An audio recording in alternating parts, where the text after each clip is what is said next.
लगातार बारिश हो रही है, आप देख सकते हैं हमारे पीछे में लगातार बारिश हो रही है। अभी जो बच्चे जो जान गंवाए हैं उस बेसमेंट में, राज्य सरकार के मुख्यमंत्री को इस्तीफा दे देना चाहिए। इसे प्राकृतिक आपदा कहूँ या ये सरकारी मैनेजमेंट ना होने के कारण या यहाँ की प्रशासनिक लापरवाही होने के कारण ये तीनों बच्चों की जान गई है, क्या कहूँ इसे, आप कैसे देखते हैं? केजरीवाल को सेंट्रल सरकार ने अंदर किया है, अगर सेंट्रल सरकार ने ऐसा कर रखा है, एक मुख्यमंत्री को अंदर नहीं रखना चाहिए, या तो उसको बाहर निकाले, नहीं तो उसका इस्तीफा देके जहाँ को राज कर दूँ। यहाँ प्रशासन भी भ्रष्ट है और यहाँ की स्टेट सरकार भी भ्रष्ट है और सेंट्रल सरकार उससे ज्यादा भ्रष्ट है। दिल्ली में लगातार बारिश हो रही है, आप देख सकते हैं हमारे पीछे में लगातार बारिश हो रही है। अभी हमारी अनुपस्थिति दिल्ली में है और मैं यहाँ से गुजर रहा था तो मैंने देखा कि कुछ साथी जो है हमारे पीछे में, आप जो देख रहे हैं, ये कैंडल मार्च कर रहे थे।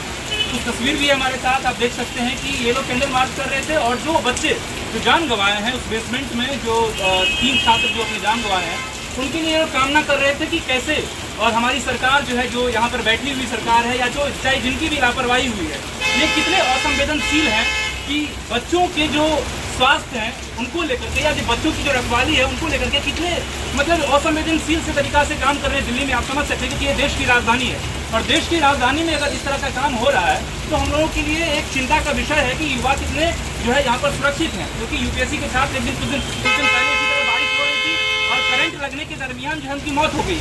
उसके बावजूद भी हमारी सरकार नहीं चौकी है। लेकिन आज मैंने जहाँ तक मैंने न्यूज़ पढ़ा तो खान सर जो बिहार वाले हैं उनके ऊपर भी जो है ताला लगा है और कुछ कोचिंग के ऊपर भी लगा है। हमारे साथ जो लोग हैं मैं उनसे पूछना चाहता हूँ, आखिरकार आप लोग जो आए हैं इस बारिश में, एक तो बारिश की वजह से ही कुछ छात्र जो है जान गंवाए हैं, बारिश कम कहें ये एक हादसा भी कई लोग कहते हैं, कई लोग कहते हैं कि इसे हम कह सकते हैं कि सरकार की लापरवाही भी कह सकते हैं। इसमें आप लोग क्या सोचते हैं, क्या समझते हैं और कैसे देखते हैं कि जो दिल्ली की सरकार है या दिल्ली की जो सरकार है, जो युवाओं को सुरक्षा देनी चाहिए, कैसे सुरक्षा दे रही है, कैसे आप लोग देखते हैं इसको, ये बताइए थोड़ा सा।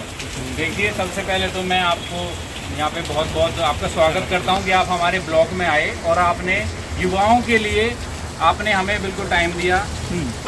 राजेंद्र नगर में अभी जो हादसा हुआ है बहुत ही भयंकर हादसा हुआ है।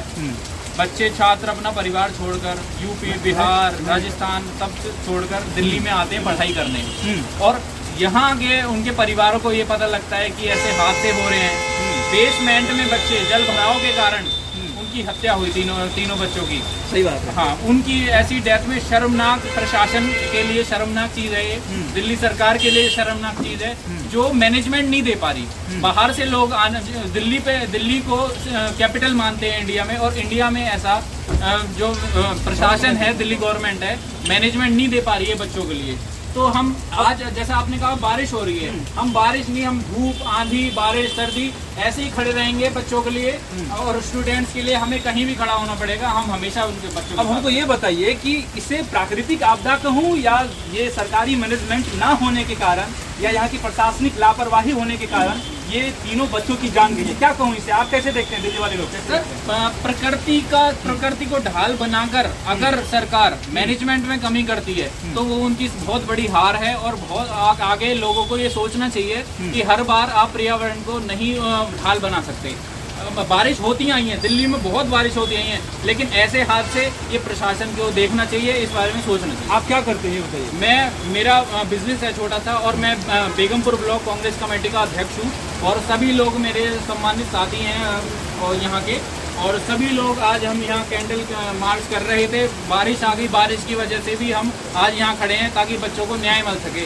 मृत जो छात्र हैं उनके परिवारों को ढाढ़स बन सके और उनको न्याय मिले। हम इसे बारिश में जब हम यहाँ से जा रहे थे तो मैंने देखा कि कुछ लोग यहाँ पर जब उस मृत बच्चों के लिए जब कैंडल जला करके इसी बारिश में जब ये उनके लिए प्रार्थना कर रहे थे, उनकी आत्मा को शांति के लिए प्रार्थना कर रहे थे और साथ ही साथ सरकार के ऊपर में सवाल कर रहे थे कि ये सरकार किस तरह से काम कर रही है हमारे बच्चों के लिए, प्रशासन किस तरह से काम कर रही है। पूछना चाहते हैं आपसे, आप क्या करते हैं ये बताइए। पहले तो पेरेंट्स तो भेजते अपने बच्चों को दुनिया के बाहर से पढ़ने के लिए, ये ड्यूटी बनती है उन इंस्टीट्यूट वालों की कि वो उनका ध्यान रखें। मैं खुद इंस्टीट्यूट में पढ़ रखी हूँ, ऐसी लापरवाही बिल्कुल भी हम उसको इन फ्यूचर प्रमोट नहीं कर सकते।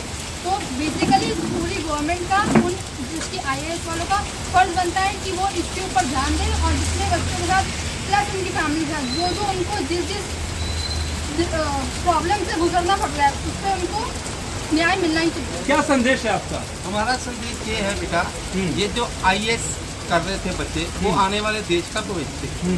पहली बात तो ये समाज को और हर आदमी को, देश को नुकसान हुआ। सही बात है। दूसरी बात ये, जो यहाँ के मुख्यमंत्री साहब हैं वो तो जेल में पड़े हैं। सही बात उनको है। दिल्ली के विकास का क्या मतलब, उनके 3-4 मिनिस्टर भी जेल में पड़े हैं। ये क्यों नहीं गवर्नर राज करते? सही बात है। प्रशासन देखे ना इस चीज को, कहाँ पानी बढ़ रहा है, कहाँ करंट आ रहा है। आए दिन ये खबरें आती हैं, यहाँ रेले हादसा हो गया, यहाँ बस पलट गई, यहाँ पे ये हो गया। ये कितना तगड़ा हादसा है। आप किसे- ये छोटा हादसा नहीं है ये। आप किसे जिम्मेदार हम मानते हैं? इसकी जिम्मेवारी सेंट्रल सरकार की भी मानते हैं, हम इसकी जिम्मेवारी इसकी राज्य सरकार की भी मानते हैं। राज्य सरकार के मुख्यमंत्री को इस्तीफा दे देना चाहिए और सेंट्रल सरकार को तुरंत राष्ट्रपति राज जो है राज लागू करना चाहिए। गवर्नर के हाथ में कमांड देनी चाहिए ताकि गवर्नरी राज हो वो प्रशासन दुरुस्त हो।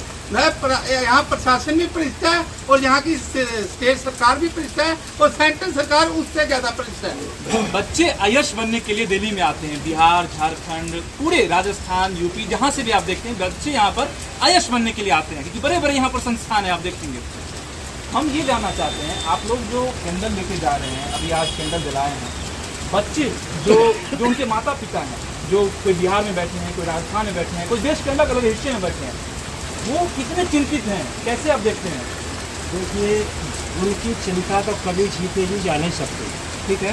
और इतना बड़ा हादसा जो हुआ ना, कोई केंद्र सरकार हो या राज्य सरकार हो, अपनी छाती पर हाथ धर के देख, उसका अगर बच्चा कोई 24-25 साल का जाएगा तो उसके दिल पर क्या गुजरेगी। ठीक है। और दूसरी बात बताऊँ कि जहाँ ये कोचिंग सेंटर है वो अप्रूव्ड ही नहीं है। अप्रूव्ड दूसरा था और ये 2 एक्सरे में चले हुए हैं। दोषी कौन है? दोषी तो ये ज्यादा से ज्यादा तो इसमें राज्य सरकार है। MCD को देखना चाहिए क्या हो रहा है और केंद्र सरकार को इस पर एक्शन लेना चाहिए। कोई एक्शन नहीं लेती, सबको सीट चाहिए। और क्या हो रहा है क्या नहीं हो रहा है, देश में एक आपदा नहीं, जब कितनी आपदा हो रही है। 14 ट्रेन हादसे हो गए, केंद्र सरकार ही का एक्शन ले रही है। 14 ट्रेन हादसे हुए अभी 10-12 दिन के अंदर। न्याय में आप लोग क्या देखते हैं? क्या न्याय मिलना चाहिए? न्याय ये मिलना चाहिए कि जिसका जहाँ ये कोचिंग सेंटर है उसको हवालात बंद करना चाहिए और हवालात बंद करके भविष्य में इस तरीका का कोई हादसा न हो, इसलिए बिना अपॉइंटमेंट के, बिना परमिशन के कोई भी कोचिंग सेंटर नहीं चलना चाहिए। मेरी भी यही गुजारिश है सरकार से, राज्य सरकार हो चाहे केंद्र सरकार हो, कि सबसे पहले जितने भी इंस्टीट्यूट हैं, बच्चे कैसे रह रहे हैं, कैसे पढ़ रहे हैं, किस हालात में पढ़ रहे हैं, यहाँ की सिर्फ बच्चे ही नहीं, जो लोग काम कर रहे हैं, जो छोटा छोटा कुटीर उद्योग है, जो बड़े बड़े उद्योगपति हैं, उन्हीं के पास भी देखना चाहिए कि कैसे, किन अवस्था में लोग आकर के रह रहे हैं, काम कर रहे हैं। जो आपका पुलिस समर्थन करते हैं इस चीज में, और दिल्ली में खास तौर पर अपना जो है गवर्नरी राज होना चाहिए। सरकार बिल्कुल फेल है, मंत्री संतरी सब इनके जेल में है, ना वो आने वाले।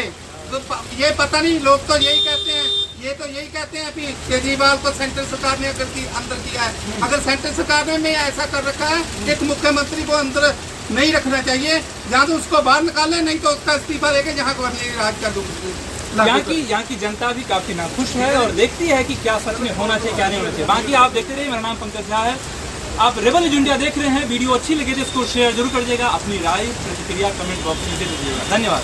Thanks for watching Rebel News India. Stay tuned for more updates. Don't forget to like, share and subscribe.